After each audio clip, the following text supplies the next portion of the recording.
Hi guys! For today's video, isamahan nyo akong magpa-enroll ng pamangkin ko at kukuha kami ng libreng school supply. Taon-taon pala guys, pag magbukas na ang pasukan, mamimigay pala ng libreng school supplies ang lungsod ng Valenzuela. Malaking tulong ito sa mga magulang guys kasi sobrang mahal na ng mga bilihin ngayon. Dapat talaga guys, maging wais tayong mga nanay. At salamat na rin at may mga ganitong libre ngayon dito sa pamahalaan namin. Malaking tulong to sa mga nanay na nagtitipid katulad ko. Pagdating ko pala dito sa loob ng school guys, marami na palang nakapila na mga magulang para din kukuha din mga libreng school supply. Hinanap ko pala kung anong section ng anak ko at ang advisor niya kasi siya ang may hawak ng ticket. Kasi kung anak mo hindi naka-enroll, wala din siyang libreng school supply. Sa isa kong tiningnan ang bawat nakapaskil sa lamesa. Ayun, nasa dulo pala si teacher, advisor ng anak ko. Section Sapphire pala siya. Kabuti nga at wala masyadong nakapila. Kailangan lang pumirma ka dito na na-claim mo na ang bag na school supply. Ay, pastilan dolor, wala pala kaming dalang ballpen kaya nanghiram na lang ako sa mga katabi ko. Buti naman nakahiram ako ng ballpen, kung hindi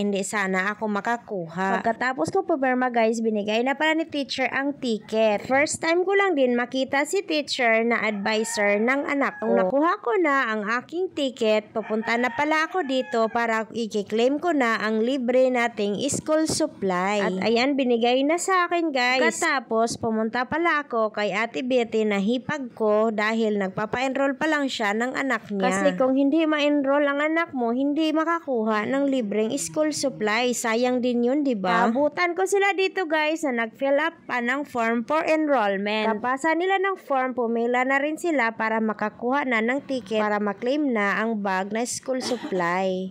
Guys, ito yung may pencil case, merong lapis, may ballpen, may pambura, may rong papel, isang pad, may roller, mayroon ding notebook, merong baunan, merong lagay ng tubig, at saka may libro, at saka mayroon silang bag.